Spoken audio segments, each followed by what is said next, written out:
কেউ আপনাকে ছাড়া থাকতে পারে না। আপনাকে ছাড়া অন্য কিছু ভাবতে পারে না। আপনি এড়িয়ে চললে তার খারাপ লাগে। আপনি উপেক্ষা করলে তার দম বন্ধ লাগে। খানিক অমনোযোগী হলেই অস্থির হয়ে বলতে থাকে, তুমি কি আমাকে এড়িয়ে চলছো? যদি আপনার জীবনে এমন কেউ থাকে, তাহলে তাকে গুরুত্ব দিন। তার এই না থাকতে পারা, অন্য কিছু না ভাবতে পারা, খারাপ লাগা, দম বন্ধ হয়ে আসা, আপনাকে ভেবে লাগতে থাকা, এসব অস্থিরতার যত্ন নিন।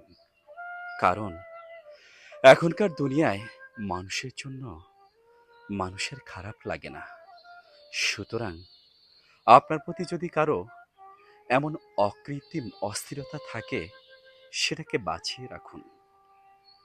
অবহেলা করবেন না। অবহেলায় অস্থিরতা মরে যায়। সবচেয়ে শক্তিশালী ইরেজার আর কিছু নেই। বাবা মা হারানোর মতো শোকও একটা সময় ম্লান করে দেয় সময়।